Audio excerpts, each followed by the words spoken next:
असलामुअलैकुम good morning सोहणियो good morning लो भी सोहणियो देखो अख जिवें खुली मैं जरा बाहर जायजा लैण वास्ते आई ना देखा कि धुप बदल ने बरसात का इम्कान हैगा पर शाम नूं हैगा वे हले फिलहाल धुप बदल रहेगा। तो मैं कल मशीन राती चलाई सी मैं जोड़े कपड़े सामने नज़र आए वो तो मैं फोल दिते मैं बाकी तो भी मैं अंदरों लिया के ना तो इत्थे फोल देनी हाँ। ਇਹ ਅਸੀਂ ਕੱਲ੍ਹ ਇੱਥੇ ਗਮਲੇ ਚ ਲਾਇਆ ਸੀ ਪਲਾਂਟ ਲਾਇਆ ਸੀ ਰਾਫੇ ਹਾਊਸ ਤੋਂ ਕਟਿੰਗ ਕੀਤੀ ਸੀ ਨਾ ਉਹ ਮੈਂ ਇੱਥੇ ਲਿਆ ਕੇ ਲਾ ਦਿੱਤਾ। ਮੈਂ ਕਿਹਾ ਚਲੋ ਸ਼ਾਇਦ ਹੋ ਜਾਵੇ ਤੇ ਹੋ ਜਾਵੇ ਘਰ का पौधा तैयार हो जाए।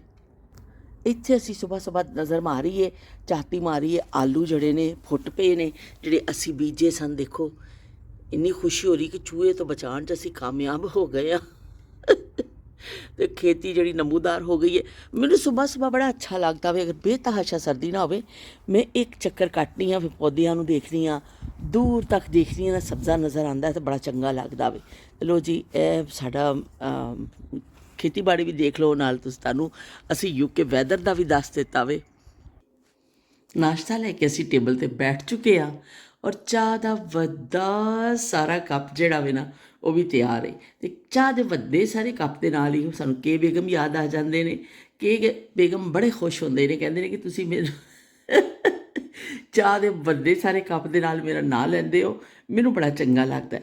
तो मैनू इन्ना अच्छा लग्या कि मेरे एक जुमले के नाल के बेगम कितना खुश हो जाते हैं। तो यह जुमला महंगा तो नहीं रोज़ अगर मैं कह भी देवां। सुबह सुबह खुली तो मेरे ते ऐसा लगे सिर के उत्ते की डस डस डस डस डस डस डस डस हो गया। देखा तो आए हुए ने जो ट्री कट रहे हैं और नाल दे नाल ही मशीन में पा के और वो छोटे छोटे पीसिस बन रहे हैं। वो डंडी जी कटते हैं और नाल ही मशीन दे विच वो चूरा बन रही है। इन्ना इहदा शोर सी कि बई अज इन्हां सवेरे सवेरे उठा दिता। लेकिन देखो कितनी मेहनत है इन्हां दी कि इन्नी खासी ठंड है अज फिर ठंड होई है लेकिन उहदे विच अपना काम भी कर रहे हैं और नालों नाल देखो जिहड़े दरख्तां दी कटिंग चलदी है और इन्हूं इसदा चूरा बना दिता जांदा वे। इन्हूं भी ज़ारे किसी यूज़ विच लैके आंदे होणगे लेकिन बाकायदा नाल ही करते हैं। देखो सामने उन्होंने कटिंग की है उस डंडियां हुण चुक चुक के लिया के और इधर जड़ा ना वो कटिंग भाई करदा पिया आरे दे नाल। ग्रोसरी आई है तो नाल ही आ गया तरबूज। तरबूज जड़ा है ना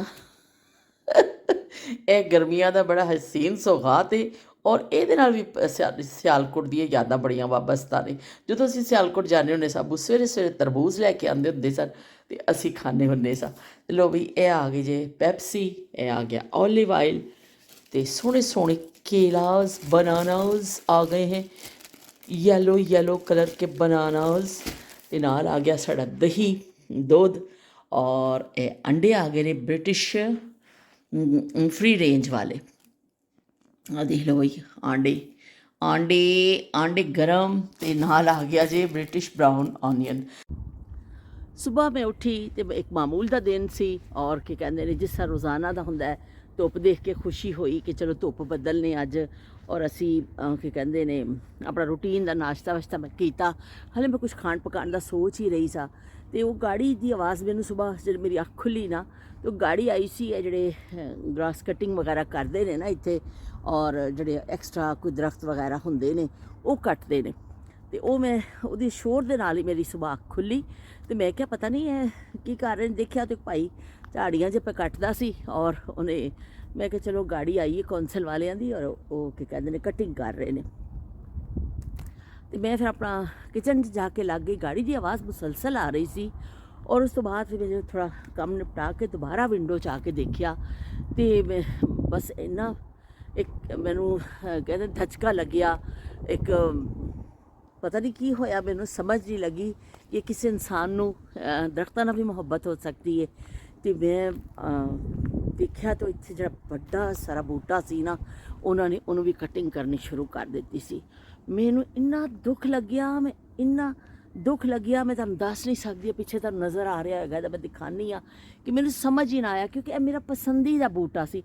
जदों भी मैं इत्थों पैदल जानी सा ना तो मैं इस तरह करके ऊपर कैमरा जरूर तुसीं अक्सर मेरी वीडियोज़ विच भी देखा होएगा कि मैं जड़ा ना फिर इन्हूं ऊपर करके दिखा नहीं सके। इन्ना अच्छा बहुत पुराना दरख्त सी ਔਰ ਉਹਨੂੰ ਜਿਹੜਾ ਨਾ ਬਿਲਕੁਲ ਕਟਿੰਗ ਕਰਕੇ ਨਾਲ ਹੀ ਗਾੜੀ ਨੇ ਉਹਦੇ ਪੀਸਿਸ ਬਣਾਏ ਔਰ ਬਿਲਕੁਲ ਚੂਰਾ ਕਰਕੇ ਔਰ ਪੂਰੇ ਦਰਖਤ ਨੂੰ ਔਰ ਫਿਰ ਲੈ ਗਏ। ਤੇ ਇੰਨਾ ਮੈਨੂੰ ਦੁੱਖ ਹੋਇਆ, ਮੈਂ ਤੁਹਾਨੂੰ ਦੱਸ ਨਹੀਂ ਸਕਦੀ ਕਿ ਅੱਜ ਮੈਂ ਬੜੀ ਅਫਸਰਦਾ ਹੋ ਗਈ। ਇਹ ਦੇਖੋ, ਇਹ ਦੇਖੋ, ਇਹ ਤਣਾ ਰਹਿ ਗਿਆ ਵੇ ਇਹਦਾ, ਵੱਡੇ ਵੱਡੇ ਜਿਹੜੇ ਬਸ ਤਣਾ ਬਚਿਆ ਵੇ। ਵਰਨਾ ਇਹ ਬੂਟਾ ਇੰਨਾ ਪੁਰਾਣਾ, ਇੰਨਾ ਵੱਡਾ ਬੂਟਾ ਸੀ ਨਾ ਕਿ ਮੈਨੂੰ ਬੜਾ ਦੁੱਖ ਹੋ ਰਿਹਾ। ਇੱਕ ਜਿਹੜਾ ਸਾਡੇ ਘਰ ਦੇ ਪਿੱਛੇ ਵੇ ਕਮਾਲ ਭਾਈ ਦਾ ਬੂਟਾ, ਉਹ ਮੈਨੂੰ ਬੜਾ ਪਸੰਦ ਸੀ। ਅਸੀਂ 12-13 ਸਾਲ ਤੋਂ ਰਹਿ ਰਹੇ ਹਾਂ ਇਸ ਇਲਾਕੇ ਵਿੱਚ। ਇੱਕ ਹੈ ਬੂਟਾ, ਇਹ ਮੈਨੂੰ ਬੜਾ ਹੀ ਫੇਵਰਟ ਸੀ ਮੇਰਾ। ਲੇਕਿਨ ਪਿੱਛੋਂ ਦੇਖੋ ਉਹਨਾਂ ਨੇ ਉਹ ਝਾੜੀਆਂ ਵਾੜੀਆਂ ਵੀ ਸਾਫ਼ ਕੀਤੀਆਂ ਨੇ ਸਾਰੀਆਂ। ਤੇ ਪਹਿਲੇ ਮੈਂ ਜੋ ਦੇਖਿਆ ਸੀ ਵਿੰਡੋ 'ਚੋਂ ਤਾਂ ਉੱਥੇ ਲੱਗੇ ਹੋਏ ਸਨ। ਮੈਂ ਕਿਹਾ ਚਲੋ ਝਾੜੀਆਂ ਵਾੜੀਆਂ ਸਾਫ਼ ਕਰ ਰਹੇ, ਲੇਕਿਨ ਮੈਨੂੰ ਪਤਾ ਨਹੀਂ ਸੀ ਕਿ ਇਸ ਦਰਖਤ ਨੂੰ ਇਹਨਾਂ ਨੇ ਕੱਟ ਦੇਣਾ। ਇੰਨਾ ਮੈਨੂੰ ਅਫਸੋਸ ਲੱਗਿਆ, ਅੱਜ ਮੈਂ ਬੜੀ ਦੁਖੀ ਹੋ ਗਈ ਹਾਂ, ਪਤਾ ਨਹੀਂ ਕਿਉਂ। ਜਦੋਂ ਵੀ ਮੈਂ ਲੰਘ ਨਹੀਂ ਸਾਂ ਨਾ, ਇਹ ਮੇਰਾ ਫੇਵਰਟ ਸੀ। ਜ਼ਾਹਿਰ ਕੌਂਸਲ ਦੀ ਇਜਾਜ਼ਤ ਤੋਂ ਬਗੈਰ ਤੇ ਇੱਥੇ ਜਿਹੜਾ ਨਾ ਨਹੀਂ ਤੁਸੀਂ ਦਰਖਤ ਦੀ ਕਟਿੰਗ ਕਰ ਸਕਦੇ, ਇਜਾਜ਼ਤ ਲੈਣੀ ਪੈਂਦੀ। ਇਹ ਕੌਂਸਲ ਵਾਲੇ ਖੁਦ ਕੱਟ ਕੇ ਗਏ ਨੇ। ਪਿਛਲੇ ਦਿਨਾਂ 'ਚ ਇੱਥੇ ਕੋਈ 4-5 ਮਹੀਨੇ ਪਹਿਲੇ ਇੱਥੇ ਇੱਕ ਵਾਕਿਆ ਐਸਾ ਹੋਇਆ ਕਿ ਇੱਕ ਪਾਰਕ ਵਿੱਚ ਇੱਕ ਲੇਡੀ ਆਪਣੇ ਬੱਚੀ ਨੂੰ ਲੈ ਕੇ ਗਏ ਹੋਏ ਸਨ, ਅਤੇ ਉਹ ਤੋਂ ਪੁਰਾਣਾ ਦਰਖਤ ਸੀ, ਗਿਰ ਗਿਆ। ਅਤੇ ਉਹ ਉਸ ਲੇਡੀ ਦੀ ਡੈਥ ਹੋ ਗਈ। ਬੱਚੀ ਬਚ ਗਈ ਲੇਕਿਨ ਉਹ ਡੈਥ ਹੋ ਗਈ। ਪੁਰਾਣਾ ਦਰਖਤ ਸੀ, ਉਹ ਬਸ ਹਵਾਵਾਂ ਚੱਲ ਰਹੀਆਂ ਸਨ ਤੂਫਾਨੀ, ਅਤੇ ਉਹ ਦਰਖਤ ਗਿਰ ਗਿਆ ਉਹਨਾਂ ਦੇ ਉੱਪਰ। ਉਹ ਮਤਲਬ ਨਹੀਂ ਬਚ ਸਕੇ। ਅਤੇ ਉਹ ਉਸ ਤੋਂ ਬਾਅਦ ਫਿਰ ਮੈਂ ਸੁਣਿਆ ਸੀ ਕਿ ਇਹਨਾਂ ਨੇ ਸਰਵੇ ਕੀਤਾ ਵੇ ਔਰ ਉਹ ਕਰ ਰਹੇ ਨੇ ਕਿ ਜਿਹੜੇ ਪੁਰਾਣੇ ਦਰਖਤ ਨੇ ਬਹੁਤ ਜ਼ਿਆਦਾ, ਉਹਨਾਂ ਨੂੰ ਫਿਰ ਉਹ ਖੁਦ ਕੱਟ ਰਹੇ ਨੇ। ਵਰਨਾ ਇੱਥੇ ਪਰਮਿਸ਼ਨ ਲੈਣੀ ਪੈਂਦੀ ਹੈ ਦਰਖਤ ਕੱਟਣ ਵਾਸਤੇ। ਅਤੇ ਉਹਨਾਂ ਨੇ ਫਿਰ ਉਹ ਸਿਲਸਿਲਾ ਸ਼ੁਰੂ ਕੀਤਾ। ਅਸੀਂ ਕਬਰਿਸਤਾਨ ਵੀ ਇੱਕ ਦਿਨ ਗਏ ਸਾਂ, ਉੱਥੇ ਵੀ ਬੜੇ ਪੁਰਾਣੇ ਔਰ ਬੜੇ ਉੱਚੇ ਦਰਖਤ ਨੇ, ਲੇਕਿਨ ਉੱਥੇ ਵੀ ਕੁਛ ਦਰਖਤ ਉਹਨਾਂ ਨੇ ਕੱਟੇ। ਅਤੇ ਹੁਣ ਉਹਨਾਂ ਨੇ ਕਿਸ ਹਿਸਾਬ ਨਾਲ, ਨੇ ਕਿ ਜਿਹਨਾਂ ਦੀ ਉਮਰ ਇੰਨੀ ਹੋ ਚੁੱਕੀ ਹੈ, ਉਹ ਤਾਂ ਕਟਿੰਗ ਕਰ ਦਿੱਤੀ ਹੈ ਜਾਂ ਕੀ ਵਜ੍ਹਾ ਵੇ ਮੈਨੂੰ ਨਹੀਂ ਪਤਾ।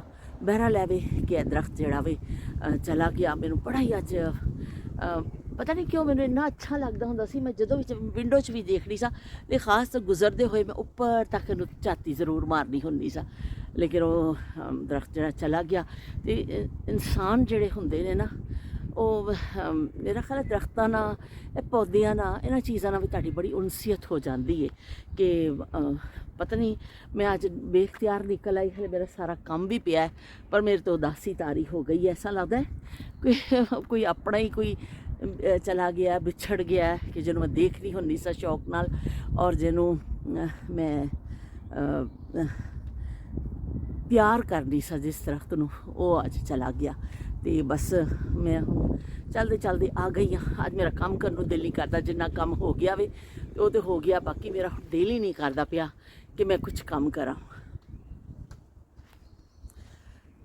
ਬਸ ਉਹਨਾਂ ਨੇ ਵੀ ਹਿਫਾਜ਼ਤੀ ਤੌਰ 'ਤੇ ਇੱਥੇ ਕੱਟੇ ਨੇ ਕਿ ਜ਼ਾਰੇ ਲੋਕਾਂ ਦੀ ਜਾਨ ਬਚਾਉਣ ਵਾਸਤੇ, ਕਿ ਕੋਈ ਐਸੇ ਮੇਰਾ ਖਿਆਲ ਹੋਏਗਾ।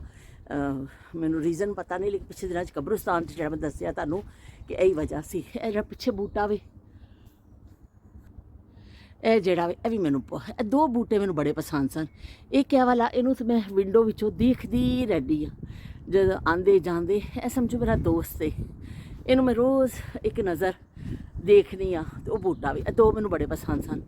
ਇਹ ਜਦੋਂ ਇਹ ਸਾਡੇ ਪੜੋਸੀਆਂ ਦੇ ਉਹਦੇ ਵਿੱਚ ਅੰਦਰ ਆਉਂਦਾ, ਉਹਨਾਂ ਦੇ, ਇਹਨਾਂ ਨੇ ਕੌਂਸਲ ਵਾਲਿਆਂ ਨੂੰ ਕਿਹਾ ਸੀ ਕਿ ਅਸੀਂ ਕੱਟ ਦਈਏ, ਖਾਸਾ ਬੜਾ ਵੇ, ਜਦੋਂ ਹਵਾਵਾਂ ਤੇਜ਼ ਆਉਂਦੀਆਂ ਨੇ ਉੱਪਰ ਨਾ ਗਿਰ ਜਾਵੇ। ਅਤੇ ਇਸ ਤੋਂ ਲੇਕਿਨ ਕੌਂਸਲ ਨੇ ਉਹਨਾਂ ਨੂੰ ਇਜਾਜ਼ਤ ਨਹੀਂ ਦਿੱਤੀ। ਉਹਨਾਂ ਨੇ ਕਿਹਾ ਨਹੀਂ ਜੀ, ਤੁਸੀਂ ਹਲੇ ਬੂਟਾ ਨਹੀਂ ਕੱਟ ਸਕਦੇ ਹੋ। ਅਤੇ ਇਹ ਉਸੇ ਤਰ੍ਹਾਂ ਹੀ ਜਿਹੜਾ ਨਾ ਹਲੇ ਬਰਕਰਾਰ ਹੈ। ਪਰ ਐਵੇਂ ਕਿ ਉਹ ਜਿਹੜਾ ਬੂਟਾ ਵੇ, ਉਹਨੂੰ ਕੌਂਸਲ ਵਾਲੇ ਖੁਦ ਹੀ ਕੱਟ ਕੇ ਚਲੇ ਗਏ ਨੇ, ਅਤੇ ਉਹਦਾ ਕੰਮ ਤਮਾਮ ਹੋਇਆ।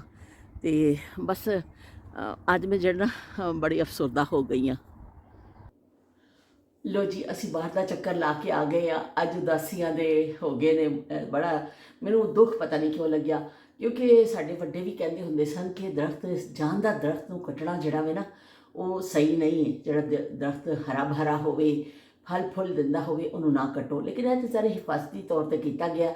ਲੇਕਿਨ ਫਿਰ ਵੀ ਜਿਹੜੀ ਮੇਰੀ ਉਨਸੀਅਤ ਸੀ ਨਾ, ਉਹਨੇ ਮੈਨੂੰ ਅੱਜ ਉਦਾਸ ਕਰ ਦਿੱਤਾ ਹੈ। ਕੱਲ੍ਹ ਮੈਂ ਇੰਨੇ ਅੱਛੇ ਮੂਡ 'ਚ ਤੁਹਾਨੂੰ ਸਿਆਲਕੋਟ ਸਫ਼ਰ ਦੀ ਦਾਸਤਾਨ ਸੁਣਾਈ ਥੀ, ਪਰ ਅੱਜ ਜਿਹੜਾ ਮੈਂ ਖੁਦ ਉਦਾਸ ਹੋ ਗਈ ਆ ਕਿ ਪਤਾ ਨਹੀਂ ਕਿਉਂ ਮੇਰਾ, ਹਾਲਾਂਕਿ ਮੈਂ ਬਚਪਨ ਤੋਂ ਪੌਦਾ ਨਹੀਂ ਦੇਖਿਆ ਸੀ, ਇਹ ਬੂਟਾ, ਇਹ ਜਿਹੜਾ ਦਰਖਤ ਸੀ, ਲੇਕਿਨ ਐਵੇਂ ਕਿ ਫਿਰ ਵੀ 12 ਸਾਲ ਦਾ ਸਾਡਾ ਸਾਥ ਉਸ ਦਰਖਤ ਦੇ ਨਾਲ, 12 ਤੋਂ 13 ਸਾਲ ਹੋ ਗਏ ਨੇ ਸਾਨੂੰ ਇਸ ਘਰ ਵਿੱਚ ਰਹਿੰਦੇ ਹੋਏ, ਔਰ ਮੈਨੂੰ ਬੜਾ ਹੀ ਚੰਗਾ ਲੱਗਦਾ ਹੁੰਦਾ ਸੀ।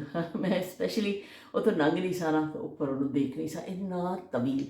ਬਹਰਹਾਲ ਜੀ ਉਹਦਾ ਕੰਮ ਤਮਾਮ ਹੋਇਆ। ਇਸ ਤਰ੍ਹਾਂ ਹਰ ਕਿਸੇ ਦਾ ਇੱਕ ਦਿਨ ਕੰਮ ਤਮਾਮ ਹੋ ਜਾਣਾ, ਦੁਨੀਆ ਤੋਂ ਆਏ ਆ ਤੇ ਚਲੇ ਹੀ ਜਾਣਾ ਹੈ। ਕੋਈ ਵੀ ਚੀਜ਼ ਹਮੇਸ਼ਾ ਲਈ ਨਹੀਂ ਹੈ, ਪਰ ਇਹ ਕਿ ਸਾਡੇ ਅੰਦਰ ਉਦਾਸੀਆਂ ਭਰ ਜਾਂਦੀ ਹੈ। ਕੋਈ ਵੀ ਅਸੀਂ ਸਾਡੇ ਇਰਦ ਗਿਰਦ ਦਾ ਕੋਈ ਵਾਕਿਆ, ਕੋਈ ਚੀਜ਼ ਸਾਡੇ ਅੰਦਰ ਉਦਾਸੀ ਭਰ ਜਾਂਦਾ ਵੇ। ਅਸੀਂ ਜਿਸ ਦਿਨ ਉਹ ਖਬਰ ਸੁਣੀ ਸੀ ਉਸ ਦਿਨ ਵੀ ਅਸੀਂ ਬੜੇ ਉਦਾਸ ਹੋਏ ਸਨ ਕਿ ਇੱਕ ਲੇਡੀ ਦੀ ਚਲਦੇ ਉਹਨਾਂ ਦੀ ਡੈਥ ਹੋ ਗਈ ਦਰਖਤ ਗਿਰਨ ਨਾਲ, ਤੇ ਚਲੋ ਉਹਨਾਂ ਨੇ ਹਿਫਾਜ਼ਤੀ ਤੌਰ 'ਤੇ ਕੀਤਾ ਵੇ, ਤੇ ਚਲੋ ਕੁਛ ਲੋਕਾਂ ਦੀ ਜਾਨ ਬਚੇਗੀ।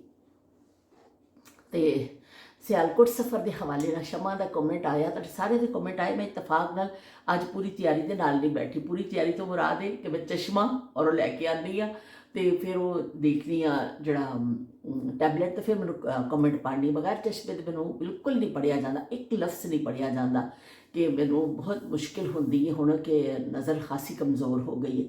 ਤੇ ਪਰ ਇਹ ਕਿ ਚਲੋ ਕੋਈ ਗੱਲ ਨਹੀਂ, ਅਸੀਂ ਇਸ ਤਰ੍ਹਾਂ ਗੱਲ ਕਰ ਲੈਂਦੇ ਹਾਂ। ਅਗਰ ਕਿਸੇ ਦਾ ਨਾਂ ਰਹਿ ਜਾਵੇ ਉਹਦਾ ਤਾਂ ਉਹ ਬੁਰਾ ਨਾ ਮਨਾਵੇ, ਸਾਨੂੰ ਪੇਸ਼ਗੀ ਮਾफ़ੀ ਮੰਗ ਲੈਂਦੇ ਤੁਹਾਡੇ ਕੋਲੋਂ। ਪੇਸ਼ਗੀ ਮਾफ़ੀ ਮੰਗ ਲੈਂਦੇ ਹਾਂ। ਸ਼ਮਾ ਨੇ ਲਿਖਿਆ ਕਿ ਬਾਜੀ ਤੁਸੀਂ ਇੰਨੇ ਮਜ਼ੇ ਨਾਲ ਉਹ ਕਿੱਸਾ ਸੁਣਾਇਆ ਵੇ ਕਿ ਸਾਡਾ ਜਿਹੜਾ ਨਾ ਐਸਾ ਲੱਗਦਾ ਪਿਆ ਕਿ ਅਸੀਂ ਤੁਹਾਡੇ ਨਾਲ ਹੀ ਉਸ ਸਫ਼ਰ ਵਿੱਚ ਮੌਜੂਦ ਸਾਂ। ਬਹੁਤ ਸ਼ੁਕਰੀਆ ਸ਼ਮਾ, ਤੁਸੀਂ ਸਾਡੇ ਨਾਲ ਹੀ ਹੁੰਦੇ ਹੋ ਤੇ ਉਹ ਸਾਡੇ ਨਾਲ ਹੀ ਤੁਹਾਡਾ ਸਫ਼ਰ ਚੱਲਦਾ ਵੇ।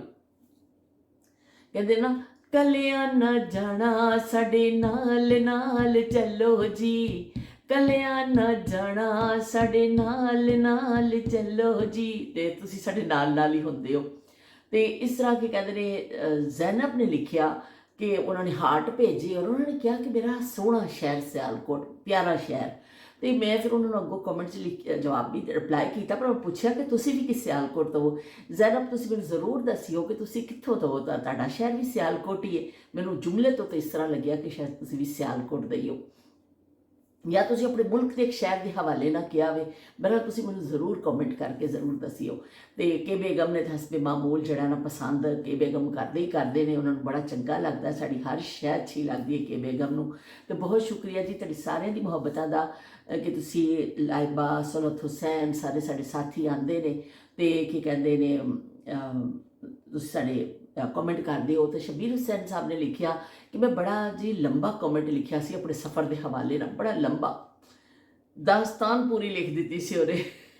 ਉਹਨਾਂ ਨੇ ਅਜੀਬ ਦਾਸਤਾਂ ਹੈ ਇਹ, ਕਹਾਂ ਸ਼ੁਰੂ ਕਹਾਂ ਖਤਮ, ਤੇ ਅਜੀਬ ਦਾਸਤਾਂ ਹੈ ਇਹ, ਤੇ ਉਹਨਾਂ ਨੇ ਦਾਸਤਾਨ ਪੂਰੀ ਲਿਖੀ ਸੀ। ਪਰ ਐਵੇਂ ਕਿ ਉਹ ਕਹਿੰਦੇ ਨੇ ਕਿ ਵੀ ਉਹ ਕਮੈਂਟ ਜਿਹੜਾ ਨਾ ਉਹ ਜਾ ਹੀ ਨਹੀਂ ਰਿਹਾ ਸੀ, ਸੈਂਡ ਹੀ ਨਹੀਂ ਹੋ ਰਿਹਾ ਸੀ, ਪਤਾ ਨਹੀਂ ਕੀ ਵਜ੍ਹਾ ਹੋਈ।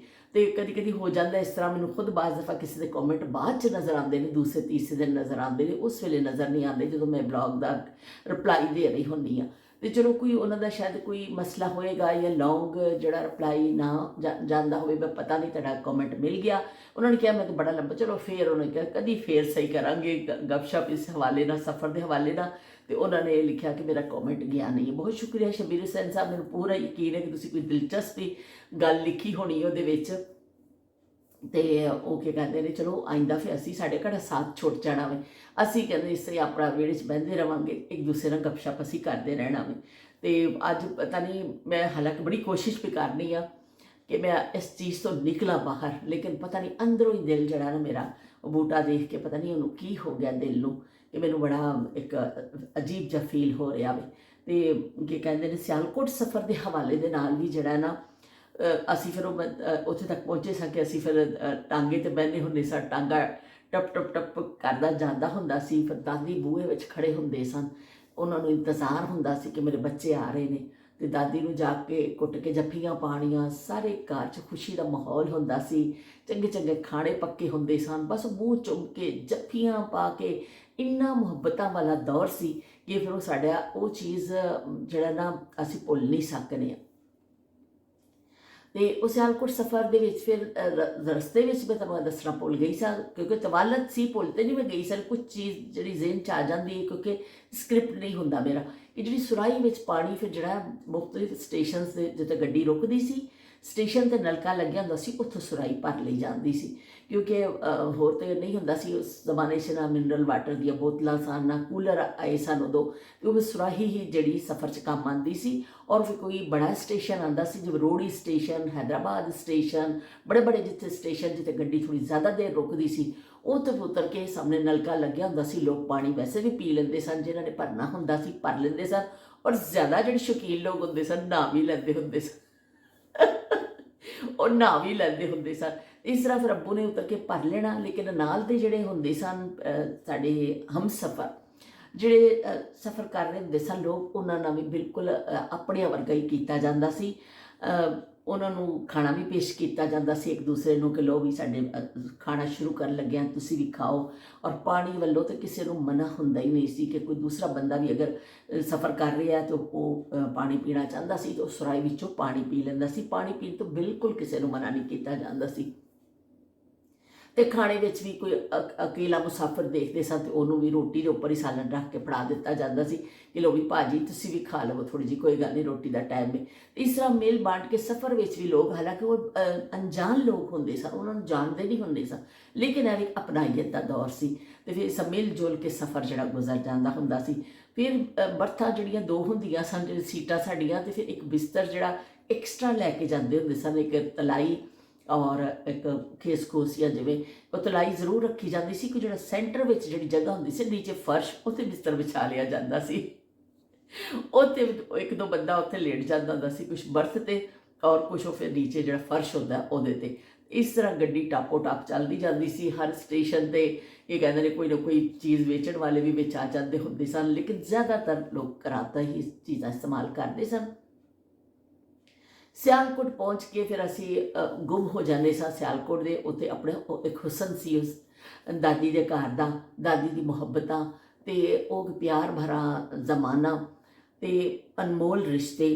ਅਤੇ ਉਹ ਵੀ ਦਾਦੀ ਨੇ ਮੈਨੂੰ ਇੱਕ ਜੇਬ ਲੱਗੀ ਹੁੰਦੀ ਸੀ ਦਾਦੀ ਦੇ ਇੱਥੇ, ਅਤੇ ਬੋਝਾ ਲੱਗਿਆ ਹੁੰਦਾ ਸੀ, ਬੋਝੇ ਵਿੱਚ ਦਾਦੀ ਨੇ ਇਸ ਤਰ੍ਹਾਂ ਹੱਥ ਪਾਉਣਾ, ਅਤੇ ਇਸ ਤਰ੍ਹਾਂ ਕਰਕੇ ਮੈਂ ਤਾਂ ਖੈਰ ਚਾਬੀਆਂ ਪਾਈਆਂ ਨੇ ਬਾਹਰ ਗਈ ਸਾਂ, ਦਾਦੀ ਨੇ ਇਸ ਤਰ੍ਹਾਂ ਕਰਕੇ ਉਹ ਸਿੱਕੇ ਕੱਢਣੇ, ਸਿੱਕੇ ਕੱਢ ਕੇ ਦਾਦੀ ਨੂੰ ਮੇਰੇ ਹੱਥ 'ਤੇ ਰੱਖਣੇ। ਉਹ ਦਰਵਾਜ਼ਾ ਖੋਲ੍ਹ ਕੇ ਕਹਿਣਾ, ਸਾਹਮਣੇ ਇੱਕ ਭਾ ਖੜਾ ਹੁੰਦਾ ਸੀ, ਫਰੂਟ ਵਾਲੀ ਰੇਹੜੀ ਹੁੰਦਾ ਸੀ, ਅਤੇ ਦਾਦੀ ਨੇ ਕਹਿਣਾ ਜਾ ਭਾ ਨੂੰ ਕਹਿ ਨਾਖਾਂ ਦੇ ਦੇਵੇ, ਅਤੇ ਭਾ ਨੂੰ ਨਾਖਾਂ ਲੈ ਕੇ ਆ ਜਾ। ਉਹ ਨਾਸ਼ਪਾਤੀ ਨੂੰ ਨਾਖਾਂ ਕਹਿੰਦੇ ਸਨ, ਨਾਸ਼ਪਾਤੀ। ਉਹ ਫਿਰ ਨਾ ਦਾਦੀ ਨੇ ਮੈਨੂੰ ਪੈਸੇ ਦੇਣੇ। ਉਹ ਕਦੀ ਇੰਨੀ ਜ਼ਰੂਰਤ ਹੀ ਨਹੀਂ ਹੋਈ ਸੀ, ਕਦੀ ਸੋਚੇ ਨਹੀਂ ਸੀ। ਉਸ ਰੇਹੜੀ 'ਤੇ ਕੇਲੇ ਵੀ ਹੁੰਦੇ ਸਨ, ਉਸ ਰੇਹੜੀ 'ਤੇ ਹੋਰ ਫਰੂਟ ਵੀ ਪਿਆ ਹੁੰਦਾ ਸੀ। ਅਤੇ ਮੈਨੂੰ ਇਹ ਸਮਝ ਅੱਜ ਤੱਕ ਨਹੀਂ ਆਈ, ਮੈਂ ਇੰਨੀ ਛੋਟੀ ਸਾਂ, ਕਿ ਦਾਦੀ ਮੈਨੂੰ ਹਰ ਵੇਲੇ ਨਾਖਾਂ ਦਾ ਹੀ ਕਿਉਂ ਕਹਿੰਦੀ ਸੀ, ਹੋਰ ਕੋਈ ਫਰੂਟ ਕਿਉਂ ਨਹੀਂ ਕਹਿੰਦੀ ਸੀ ਜਾਂ ਤੂੰ ਇਹ ਲੈ ਲੈ ਜਾ ਕੇ। ਦਾਦੀ ਨੇ ਹਮੇਸ਼ਾ ਕਹਿਣਾ ਜਾ ਭਾ ਕੋਲੋਂ ਨਾਖਾਂ ਲੈ ਕੇ ਆ ਜਾ। ਅਤੇ ਉਹ ਭਾ ਨੂੰ ਦਾਦੀ ਨੇ ਦਰਵਾਜ਼ੇ 'ਤੇ ਖੜੇ ਹੋਣਾ ਸੀ, ਭਾ ਨੂੰ ਜਾ ਕੇ ਪੈਸੇ ਫੜਾਉਣੇ, ਅਤੇ ਭਾ ਨੇ ਨਾਖਾਂ ਕੱਟ ਕੇ ਨਾਸ਼ਪਾਤੀ ਅਖਬਾਰ ਦੇ ਉੱਪਰ ਪਾ ਕੇ ਉੱਤੇ ਸਭ ਮਸਾਲਾ ਜਿਹਾ ਪਾ ਕੇ ਸਾਨੂੰ ਦੇ ਦੇਣਾ, ਅਤੇ ਅਸੀਂ ਘਰ ਆ ਕੇ ਬਹਿ ਕੇ ਖਾ ਲੈਣਾ। ਕਦੇ ਸਵਾਲ ਜ਼ੇਨ 'ਚ ਆਏ ਨਹੀਂ ਸੀ ਕਿ ਨਾਖਾਂ ਹੀ ਕਿਉਂ, ਹੋਰ ਕੁਛ ਕਿਉਂ ਨਹੀਂ, ਅਤੇ ਨਾਸ਼ਪਾਤੀ ਕਿਉਂ ਬਈ, ਹੋਰ ਵੀ ਤਾਂ ਅਸੀਂ ਕੁਛ ਖਾ ਸਕਦੇ ਹਾਂ। ਲੇਕਿਨ ਇਹ ਬੜਿਆਂ ਦਾ ਜਿਹੜਾ ਹੁੰਦਾ ਸੀ, ਬਸ ਬੱਚੇ ਉਸ ਤਰ੍ਹਾਂ ਹੀ ਮੰਨ ਲੈਂਦੇ ਸਨ। ਸੁਬਾਹ ਉੱਠਣਾ, ਗਰਮੀਆਂ ਦੇ ਦਿਨ ਹੁੰਦੇ ਸਨ, ਗਰਮੀਆਂ ਦੀ ਛੁੱਟੀਆਂ 'ਚ ਅਸੀਂ ਜਾਂਦੇ ਸਾਂ। ਫਰਿੱਜ ਉਦੋਂ ਹੁੰਦਾ ਨਹੀਂ ਸੀ, ਅਤੇ ਉਹ ਗਰਮੀ ਹੁੰਦੀ ਸੀ। ਸਾਡੇ ਅੱਬੂ ਨੇ ਸੁਬਾਹ ਬਿਲਕੁਲ ਸਾਡੇ ਘਰ ਦੇ ਸਾਹਮਣੇ ਤਾਂ ਨਹੀਂ, ਲੇਕਿਨ ਸਾਹਮਣੇ ਤੋਂ ਥੋੜ੍ਹਾ ਜਿਹਾ ਇਸ ਤਰਫ ਇੱਕ ਵੱਡਾ ਸਾਰਾ ਤਰਬੂਜ਼ ਵਾਲਾ ਇੱਕ ਸਟਾਲ ਲੱਗਦਾ ਹੁੰਦਾ ਸੀ ਬੂਟੇ ਥੱਲੇ, ਅਤੇ ਤਰਬੂਜ਼ ਉਹ ਫਿਰ ਲਾ ਲੇ ਇੰਨਾ ਸ਼ੋਰ ਪਾਉਂਦਾ ਹੁੰਦਾ ਸੀ ਕਿ ਬਈ ਖਾ ਲਓ ਠੰਡੇ ਤਰਬੂਜ਼, ਮਿੱਠੇ ਤਰਬੂਜ਼। ਅਤੇ ਉਹ ਫਿਰ ਅੱਬੂ ਨੇ ਸੁਬਾਹ ਜਾਣਾ, ਤਰਬੂਜ਼ ਵੱਡਾ ਸਾਰਾ ਲੈ ਕੇ ਆ ਜਾਣਾ। ਬੜੇ ਸਾਈਜ਼ ਦੇ ਤਰਬੂਜ਼ ਆਉਂਦੇ ਸਨ ਉਸ ਜ਼ਮਾਨੇ 'ਚ, ਬੀਜ ਕਾਲੇ ਬੀਜ ਹੁੰਦੇ ਸਨ ਉਹਦੇ ਵਿੱਚ। ਅਤੇ ਉਹ ਫਿਰ ਅੱਬੂ ਨੇ ਲੈ ਕੇ ਆ ਕੇ ਇੱਕ ਪਾਣੀ ਦੀ ਟੈਂਕੀ ਹੁੰਦੀ ਸੀ, ਉਹਦੇ ਵਿੱਚ ਸੁੱਟ ਦੇਣਾ ਤਰਬੂਜ਼। ਫਿਰ ਜਦੋਂ ਪਾਣੀ ਟਾਈਮ ਦੇ ਨਾਲ 6 ਵਜੇ ਨਾਲ ਪਾਣੀ ਆਉਣਾ ਸ਼ੁਰੂ ਹੁੰਦਾ ਸੀ ਨਾ, ਉਹ ਪਾਣੀ ਉਹਦੇ ਉੱਪਰ ਗਿਰਦਾ ਸੀ, ਉਹ ਪਾਣੀ ਦੇ ਉੱਪਰ ਤਰਬੂਜ਼ ਤੈਰ ਰਿਹਾ ਹੁੰਦਾ ਸੀ, ਉੱਪਰੋਂ ਪਾਣੀ ਉਹ ਥੋੜ੍ਹਾ ਜਿਹਾ ਠੰਡਾ ਹੋ ਜਾਂਦਾ ਸੀ, ਕਿਉਂਕਿ ਫਰਿੱਜ ਨਾ ਹੋਣ ਦੀ ਵਜ੍ਹਾ ਨਾਲ ਲੋਕ ਇਸ ਤਰ੍ਹਾਂ ਹੀ ਠੰਡਾ ਕਰਦੇ ਸਨ। ਅਤੇ ਫਿਰ ਥੋੜ੍ਹਾ ਜਿਹਾ ਉਹ ਤਰਬੂਜ਼ ਦੀ ਗਰਮੀ ਖਤਮ ਹੋ ਜਾਂਦੀ, ਠੰਡਾ ਹੋ ਜਾਂਦਾ ਸੀ। ਫਿਰ ਅੱਬੂ ਨੇ ਪਰਾਤ ਲੈ ਕੇ ਬਹਿ ਜਾਣਾ, ਸਾਰੇ ਬੱਚਿਆਂ ਨੇ, ਅਸੀਂ ਘਰ ਸਾਰੇ ਲੋਕ, ਨਾਸ਼ਤੇ ਤੋਂ ਪਹਿਲੇ ਤਰਬੂਜ਼ ਖਾਧਾ ਜਾਂਦਾ ਸੀ ਕਿ ਵੀ ਇਹ ਗਰਮੀ ਅੰਦਰ ਦੀ ਕੱਢ ਦੇਗਾ, ਤਰਬੂਜ਼ ਖਾ ਲਓ ਸਾਰੀ ਗਰਮੀ ਨਿਕਲ ਜਾਏਗੀ। ਉਹ ਫਿਰ ਅੱਬੂ ਨੇ ਕੱਟਦੇ ਜਾਣਾ, ਅਸੀਂ ਖਾਣਾ। ਵੀ ਉਹ ਜ਼ਬਰਦਸਤ, ਉਹ ਵੈਸਾ ਤਰਬੂਜ਼ ਉਹ ਜ਼ਾਇਕੇ ਹੁਣ ਉਹ ਨਹੀਂ ਮਿਲਦੇ, ਬੜੇ ਅੱਛੇ ਮਿਲਦੇ ਨੇ ਹਲੇ ਵੀ ਤਰਬੂਜ਼, ਲੇਕਿਨ ਉਹ ਤਰਬੂਜ਼ ਦਾ ਜ਼ਾਇਕਾ ਕੁਛ ਹੋਰ ਸੀ, ਜਿਹੜੇ ਕਾਲੇ ਬੀਜਾਂ ਵਾਲਾ ਸੀ। ਅਤੇ ਇਸ ਤਰ੍ਹਾਂ ਮੁਖਤਲਿਫ ਕਿਸਮ ਦੇ ਸ਼ਰਬਤ ਪੀਣੇ ਅਸੀਂ। ਸ਼ਰਬਤ ਵਾਲੀ ਦੁਕਾਨ ਸੀ, ਉਸ ਦੁਕਾਨ 'ਤੇ ਅਸੀਂ ਜਾਣਾ, ਇੰਨੀ ਕਿਸਮ ਦੇ ਸ਼ਰਬਤ ਪਏ ਹੁੰਦੇ ਸਨ। ਬਦਾਮ ਦਾ ਸ਼ਰਬਤ, ਫਲਾਣੀ ਇਲਾਚੀ ਦਾ ਸ਼ਰਬਤ, ਫਲਾਣਾ ਸ਼ਰਬਤ, ਸੰਦਲ ਦਾ ਸ਼ਰਬਤ, ਇਹ ਚੀਜ਼ ਇੰਨੇ ਸ਼ਰਬਤ ਦੀਆਂ ਕਿਸਮਾਂ ਹੁੰਦੀਆਂ ਸਨ ਉਸ ਜ਼ਮਾਨੇ 'ਚ। ਲੋਕ ਕੋਲਾ ਡਰਿੰਕਸ ਨਹੀਂ ਸਨ ਅਤੇ ਲੋਕ ਸ਼ਰਬਤ ਤੋਂ ਮਹਿਸੂਸ ਹੁੰਦੇ ਸਨ ਕਿ ਆਉਂਦੇ ਜਾਂਦੇ ਦੁਕਾਨ ਤੋਂ ਉਹ ਸ਼ਰਬਤ ਪੀਣੇ ਅਤੇ ਉਹ ਕੀ ਕਹਿੰਦੇ ਨੇ ਅੰਦਰ ਤੁਹਾਡਾ ਜਿਹੜਾ ਠੰਡਕ ਹੁੰਦੀ ਸੀ। ਅੱਜ ਕੱਲ੍ਹ ਡਰਿੰਕਸ ਜਿਹੜੇ ਅਸੀਂ ਪੀਂਦੇ ਹਾਂ ਬੜੇ ਨੁਕਸਾਨਦੇਹ ਨੇ। ਉਹ ਜਿਹੜੇ ਆਪਣੇ ਦੇਸੀ ਸ਼ਰਬਤ ਸਨ ਬੜੇ ਅੱਛੇ ਸਨ। ਇਸ ਤਰ੍ਹਾਂ ਫਿਰ ਸ਼ਰਬਤ ਅਸੀਂ ਵੀ ਜਦ ਜਾਣਾ ਤਾਂ ਅੱਬੂ ਨੇ ਫਿਰ ਉਹ ਸਾਨੂੰ ਸ਼ਰਬਤ ਲੈ ਕੇ ਦੇਣਾ। ਸਾਨੂੰ ਬਿਲਕੁਲ ਪਤਾ ਨਹੀਂ ਸੀ ਕਿਹੜੀ ਕਿਹੜੀ ਕਿਸਮ ਦੇ ਨੇ। ਚਾਚੇ ਨੇ ਜਿਹੜੇ ਵੀ ਸਾਨੂੰ ਬਣਾ ਦੇਣਾ, ਅਸੀਂ ਪੀ ਲੈਣਾ, ਸਾਨੂੰ ਤਾਂ ਸ਼ਰਬਤ ਮਿਲ ਜਾਂਦਾ ਹੁੰਦਾ ਸੀ।